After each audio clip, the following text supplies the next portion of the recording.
The sun was setting over the dusty horizon of Rachel, Nevada, bathing the empty road in hues of deep orange and crimson.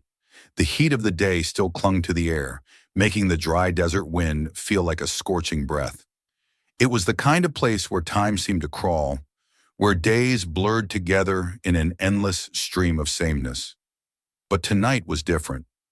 Martha Anderson had been driving back from a long shift at the diner, her old truck rattling down the nearly deserted highway. She squinted through the windshield, noticing something unusual ahead, a figure stumbling along the roadside. The person seemed to move slowly, almost like they were dragging themselves forward. Martha's heart skipped a beat as she pulled the truck over, her curiosity mixed with concern. She stepped out of the truck, the door creaking loudly in the silence of the evening. "Hey, are you all right?" Martha called out, taking cautious steps toward the figure. No response. The person, a woman she now saw, continued to stagger, her body swaying as if on the verge of collapse. Her clothes were dirty and torn, her long hair disheveled and matted. Martha felt a chill despite the heat. Something was wrong. "Miss, do you need help?" she asked again, but the woman didn't seem to hear her. Martha got closer, and that's when she saw the woman's face. Her eyes were wide, empty, staring at something distant, something invisible to everyone but her. Her lips moved, barely whispering words Martha couldn't make out. They're watching. They're coming back." The words sent a shiver down Martha's spine. She had no idea what this woman had been through, but it was clear she needed help. Without hesitation, she reached out, gently touching the woman's arm. "Come on," Martha said softly. "Let's get you out of here. I'll take you to Sheriff Becker. He'll know what to do." The woman flinched at the touch but didn't resist. She seemed too exhausted to fight, her feet dragging as Martha led her back to the truck. Sheriff Thomas Becker was just about to lock up for the night when the door to his small office flew open. Martha stood there breathless, with the woman leaning heavily against her. "Tom, you gotta help," Martha said, her voice urgent. "I found her out on the highway. I don't know what happened to her, but she's in bad shape." Becker frowned, stepping toward them. His gaze moved from Martha to the woman, taking in her disheveled appearance and haunted expression. He had been sheriff of Rachel for over a decade, and though strange things occasionally happened around these parts, what with the proximity to Area 51, nothing had ever prepared him for this. "All right," he said calmly, his voice low and steady. "Let's get her inside." Martha helped the woman to a chair while Becker filled a cup with water. The woman sat there trembling, her eyes darting around the room as if searching for something, or someone. Becker knelt beside her, holding the cup toward her. "What's your name?" he asked, trying to sound as reassuring as possible. For a moment she didn't respond. Then her lips parted and a hoarse whisper came through. Pamela Baker." "All right, Pamela," Becker said. "Can you tell me what happened?" "Where are you from?" Pamela's eyes flicked toward the window, and for the first time since Martha had found her, she seemed to focus. Her voice trembled as she spoke. "They took me," she said. "I don't know where they took me, but I woke up on their ship. They're not human." Becker exchanged a quick glance with Martha. He had heard stories before. Wild tales about UFO sightings from locals, conspiracy theorists passing through, even the occasional tourist. But this was different. Pamela didn't seem like someone spinning a tall tale. She seemed terrified. "Who took you?" Becker pressed, trying to keep his voice calm. Pamela's breath hitched. Her hands clutched the arms of the chair as if grounding herself in reality. "Aliens," she said, barely audible. "They're experimenting. They did things to me. I don't know how long I was there. I slept a lot, but when I woke up, something had changed. They're coming back. I can feel it." Becker felt his stomach knot. This wasn't just some fanciful story from a drifter. Something had clearly happened to this woman. Something terrible. "We'll get you checked out at the clinic," he said. "Just stay calm." Pamela's eyes filled with a new wave of panic. No doctors," she pleaded, her voice rising. "They'll see. They'll know. They left something inside me. They're not done with me yet." Later that night, after bringing Pamela to the local clinic under the pretense of a standard examination, Becker sat at his desk, staring at the clock. It was late, but his mind wouldn't let him rest. Her words echoed in his head. They're not done with me yet. The desert outside his office was still, the vast emptiness stretching beyond the town like an abyss. Becker had always prided himself on being practical, grounded, but now, faced with Pamela's story and the undeniable fear in her eyes, he wasn't so sure anymore. A knock on the door broke his thoughts. It was Dr. Hayes, the local physician, who had just finished examining Pamela. "You're going to want to see this, Tom," Hayes said quietly, his face pale. Becker followed him to the examination room, where Hayes handed him the medical report. "She's been through something," Hayes said, his voice low. "The scarring, it's like she recently gave birth, but it wasn't natural. It was a cesarean, but there's barely a mark. It's unearthly. I've never seen anything like it." Becker stared at the report, the words swimming in front of his eyes. Everything in him wanted to dismiss it as impossible, but the reality was undeniable. Something had happened to Pamela, something far beyond what he could comprehend, and deep down, he knew her nightmare was far from over. The night crept on, the stillness of the desert pressing in on the small town of Rachel. Becker sat alone in his office, the weight of what had happened bearing down on him. What Pamela had described defied everything he understood, but he couldn't shake the feeling that she was telling the truth. He just hoped he could figure out what to do before they came back. Sheriff Thomas Becker returned to the clinic the next morning, the weight of Pamela's words still heavy on his mind. The night had passed uneasily, filled with half-formed dreams of strange lights and shadowy figures. Every noise outside his house had him on edge, as if something, or someone, was watching. As he pushed open the door to Pamela's room, he found her sitting upright, staring out the window, lost in thought. She looked a little less disheveled than the night before, but the haunted expression hadn't left her eyes. "Morning, Pamela," Becker said softly as he approached her bed. "How are you feeling today?" Pamela blinked, pulling herself back to the present. Her voice was barely above a whisper. "I don't know. I don't even know if I'm safe here. I don't know if anywhere is safe." Becker pulled up a chair and sat down, his face calm but his mind racing with questions.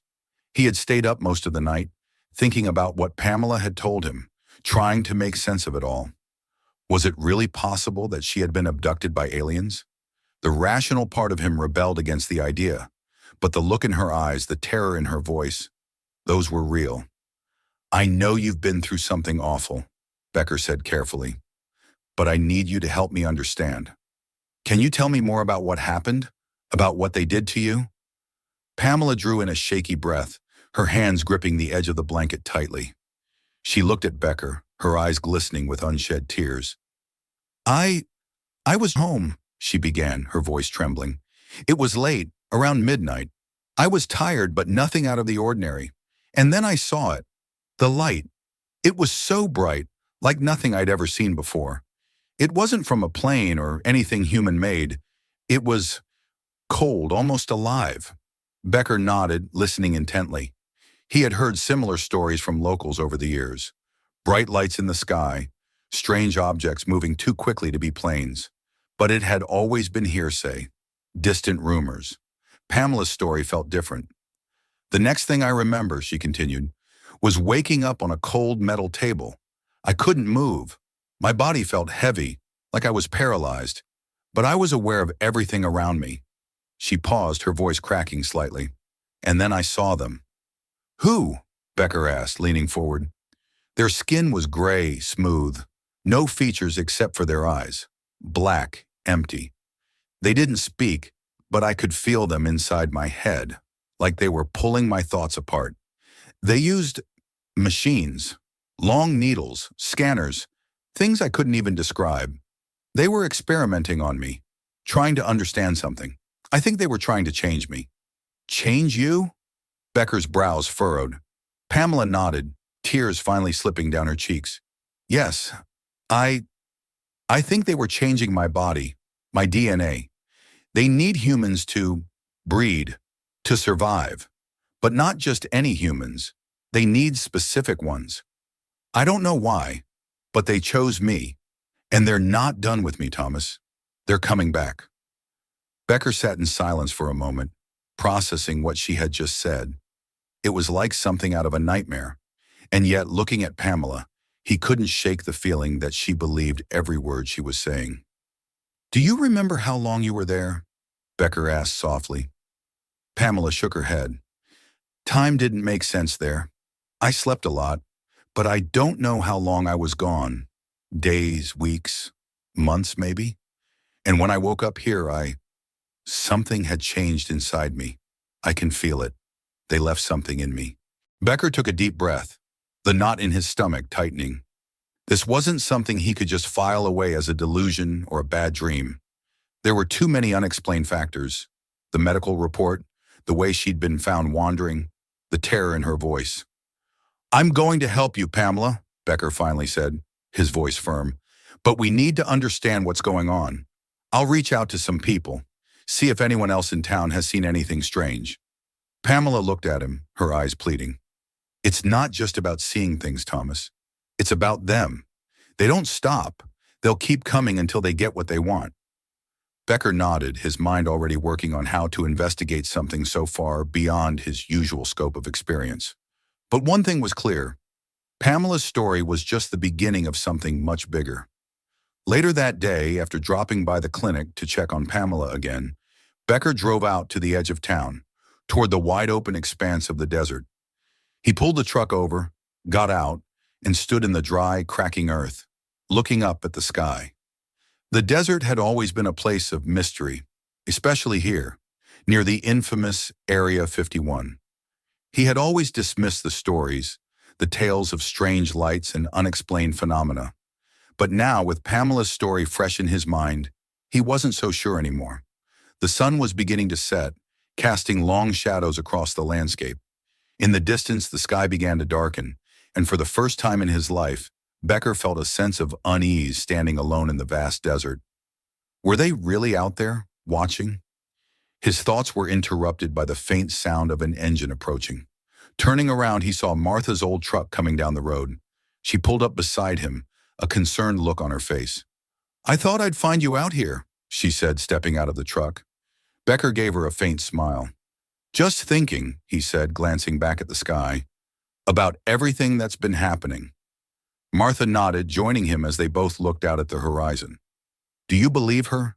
Martha asked quietly. Becker hesitated before answering, his eyes still scanning the sky.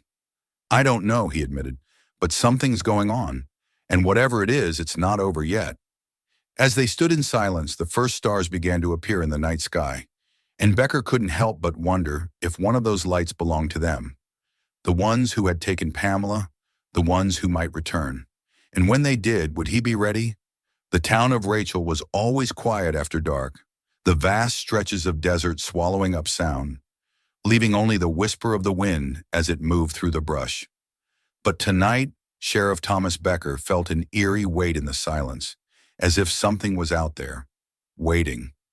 He couldn't shake the feeling that had settled in his chest since his last conversation with Pamela. The way she spoke, the conviction in her voice, it lingered with him like a cold shadow, a reminder that the impossible might be closer than he dared to admit. Sitting at his desk, Becker flipped through the medical reports once again, his mind trying to make sense of the puzzle. Dr. Hayes had confirmed the cesarean scar, the near miraculous precision of it, the barely visible trace, and yet there were no signs of recent pregnancy before the procedure. Everything about Pamela's case was wrong, and the more Becker thought about it, the more he felt like he was missing something crucial. The clock on the wall ticked slowly, the minutes dragging on. Becker sighed, rubbing his tired eyes before standing up and heading toward the window. The night stretched out before him, as empty and desolate as his thoughts.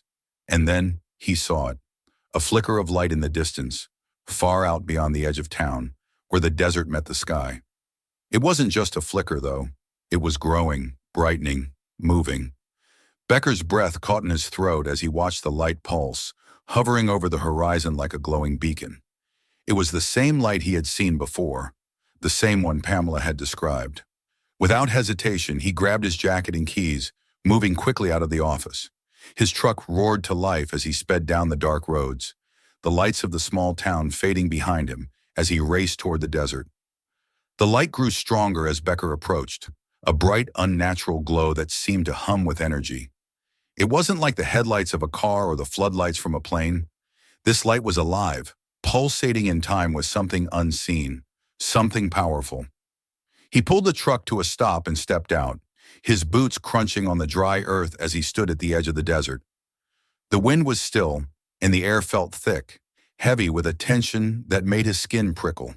The light hovered in the distance, impossibly large and bright now, casting an eerie glow across the desert landscape. It was mesmerizing, hypnotic in its unnatural beauty, but Becker knew better than to trust it. Pamela was right, he muttered under his breath, feeling a cold dread settle in his gut. They're here. As if in response to his words, the light shifted, moving slowly toward him. Becker's instincts screamed at him to run, to get back in the truck and leave, but his feet stayed rooted to the ground. He had to know. He had to see it for himself. The light came closer, filling the sky above him, and for a moment, Becker felt as if time itself had slowed. The world around him seemed to blur at the edges, the desert fading into the background as the light became everything, consuming, overwhelming. And then, just as suddenly as it had appeared, the light vanished, leaving only the pitch-black night behind. The silence returned, more deafening than before. Becker stood there, his heart pounding, his mind racing. What had he just witnessed? Was it a warning? A sign? Or were they waiting for something or someone? Back in town, Becker sat in his office, unable to shake the image of the light. It wasn't just a sighting, not some trick of the desert. It was real. And they were coming back. Pamela had been right all along. The weight of what he had seen pressed down on him. He couldn't tell anyone about this. Not the townspeople, not his colleagues. No one would believe him. And even if they did, what could they do?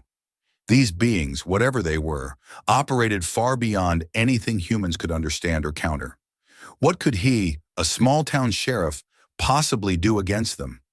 The realization struck him hard, filling him with a deep, unsettling sense of powerlessness. He looked at the phone on his desk, considering calling in reinforcements.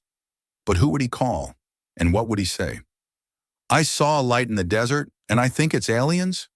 They'd laugh him out of his job, or worse, declare him unfit and lock him away for good. He couldn't risk it. As much as it ate at him, Becker knew he had to keep this to himself. He had seen something unexplainable, something that defied every law of nature, but admitting it would only destroy everything he had worked for. His job, his reputation, everything. But what about Pamela? What if they came for her again? Becker's hands clenched into fists, his knuckles white. He had sworn to protect the people of this town, but how could he protect them from something like this? From being so powerful that they could manipulate time and space, so advanced that they could alter human biology with surgical precision. The light in the desert was just the beginning. Becker knew it. He could feel it deep in his bones. And the worst part was, he didn't know if he'd be able to stop them when they returned.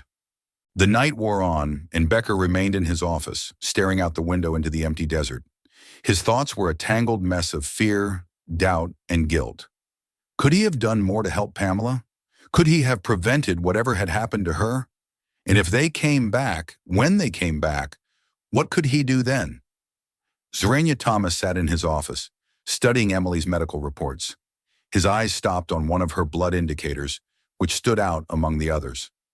Something had changed. Dr. Hayes had noted anomalies in her DNA that couldn't have occurred naturally. These facts deepened Thomas's suspicions.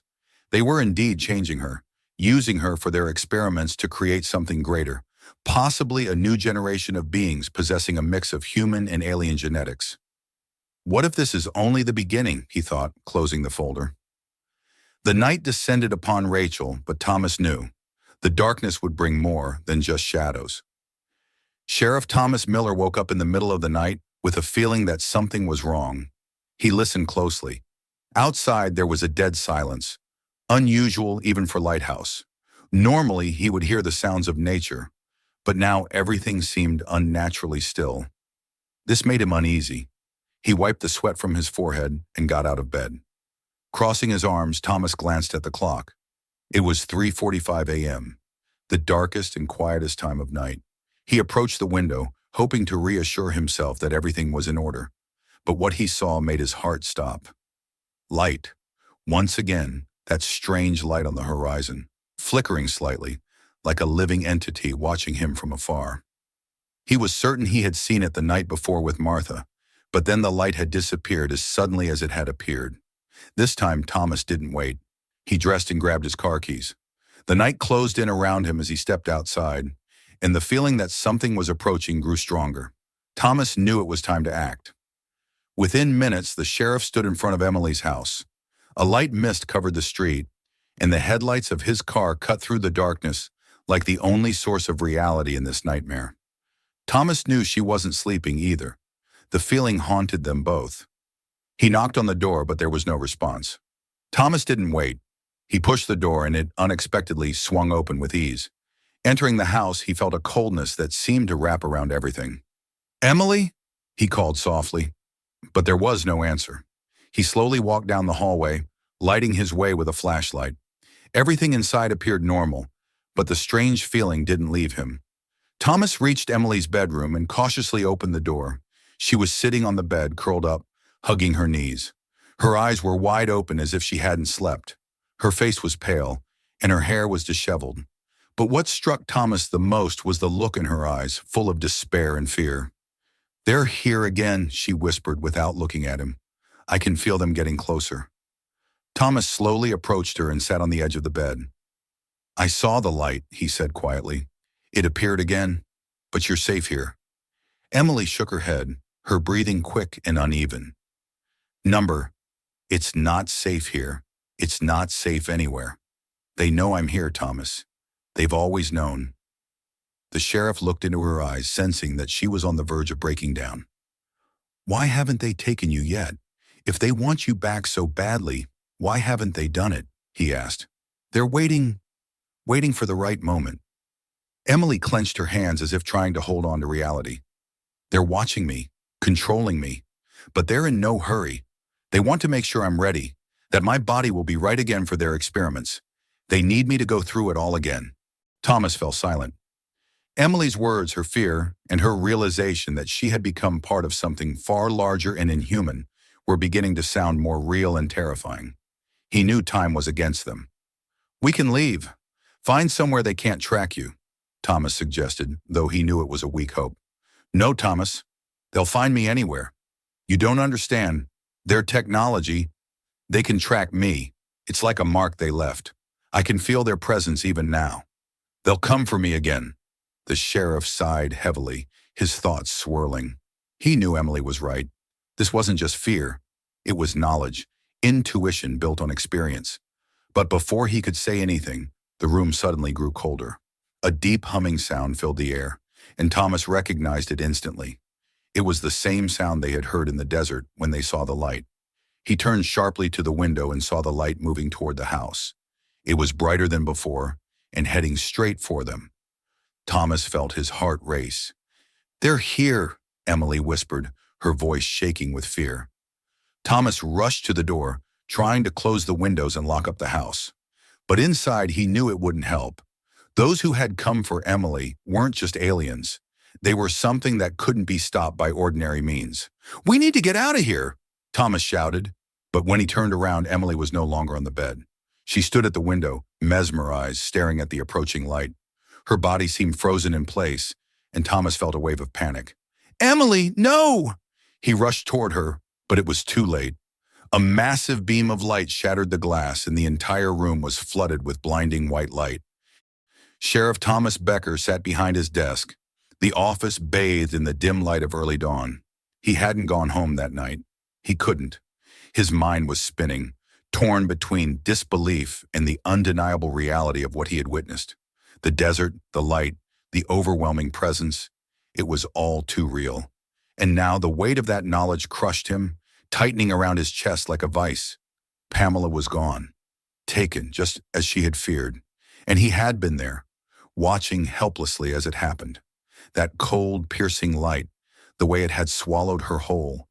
He could still see it in his mind, that blinding brightness that consumed everything around it. She had warned him, told him that they would return, and they had. The question circled in his head. Could he have done more? Could he have stopped them? But the truth was, deep down, Becker knew the answer. There was nothing he could have done. Nothing. He rubbed his hands over his face, trying to shake off the exhaustion. His eyes drifted to the phone sitting silently on his desk. He should call someone. He should report this. Maybe the FBI or the Air Force, considering Rachel's proximity to Area 51. Someone had to be able to explain what he had seen. Someone had to have the power to stop whatever this was. But who would believe him? He let out a bitter laugh. If he told anyone what had happened, they'd think he was crazy. A sheriff from a small desert town claiming he saw aliens. They'd dismiss him as delusional, maybe even strip him of his badge. His whole life would be torn apart. His reputation, his job, everything he had worked for would be gone. Worse, they might lock him up in a mental institution, claim he was unfit to serve. And then what? The people of Rachel wouldn't have anyone to protect them, and the next time they came back, no one would be there to stand in their way. But what could he do against them? The more Becker thought about it, the more futile everything seemed. These beings, whoever or whatever they were, operated on a level far beyond anything he could comprehend. They had technology that defied all logic, power that rendered human capabilities useless. What was a badge, a gun, or even the law against something that could snatch people away in an instant? Pamela's story had been the beginning, but her disappearance cemented the terrifying truth. These entities could do whatever they wanted, and there wasn't a damn thing anyone could do to stop them. Becker stood up abruptly, pacing the length of his small office. His mind wrestled with itself, torn between two impossible choices. Say nothing and protect his reputation, or tell the truth and risk losing everything. But even as the debate raged inside him, there was a voice in the back of his head, gnawing at him, whispering that it didn't matter what he chose. The real danger wasn't whether people believed him or not. The real danger was them. They were still out there, watching, waiting. He knew they would come back, and not just for Pamela. She had been one of many, he was sure of it now. There were probably others all over the world who had been taken, used for whatever experiments these beings were conducting. It was horrifying to think about what they might be doing to those people, what they had done to Pamela, and there was nothing he or anyone else could do to stop it. His stomach twisted with guilt. Maybe if he had been faster, smarter, more prepared, but the truth gnawed at him relentlessly. He was just one man, and these beings, these things, they were beyond anything a single man could fight. He had sworn an oath to protect the people of Rachel, but how could he protect them from something like this? What power did he have against such an enemy? Becker stopped pacing, his hands resting on the back of his chair as he stared out the window into the barren desert. The vast emptiness stretched out before him, silent and still, but he knew better. Out there, beyond what his eyes could see, they were waiting, biding their time. And in the end, what could humanity offer in defense? A few guns, some bravado, laws written on paper? It felt laughable in the face of something so alien, so powerful. He had been reduced to a spectator in the most terrifying show imaginable, and all his training, his authority, meant nothing. The truth was, they weren't just powerful, they were untouchable, unstoppable. But as much as Becker wanted to protect his town, to shield the people of Rachel from the terrible truth, the guilt remained. It would fester inside him like a wound, a constant reminder that when it mattered most, he hadn't been able to save Pamela. The weight of her final moments would follow him, haunting him in ways that no badge or uniform could protect him from. He closed his eyes, trying to push the thoughts away, but they wouldn't leave. The silence was suffocating, the darkness too deep. He had no choice. He had to carry this burden alone, to keep what had happened a secret. He had to, for his own sake, for the town's sake. Because if the truth ever came out, it wouldn't just destroy him, it would destroy the fragile sense of normalcy that kept the town of Rachel going. And the people. They weren't ready for the truth. Maybe no one was. Becker sat back down at his desk, the chair creaking under his weight. The phone stayed silent. His mind was racing, but his body felt like it was sinking, pulled down by the sheer enormity of what he now knew. There were no answers, only more questions and an overwhelming sense that he was completely, utterly powerless. He glanced out the window again, his eyes scanning the dark horizon, looking for any sign of the light. But the desert was still, for now, but it wouldn't last. They would be back. And when they came, Thomas Becker would be ready, or as ready as any man could be for something so far beyond his understanding. But deep down, he knew the truth. No matter how prepared he thought he was, he'd never be able to stop them. Because in the end, what could humanity offer against something it couldn't even comprehend?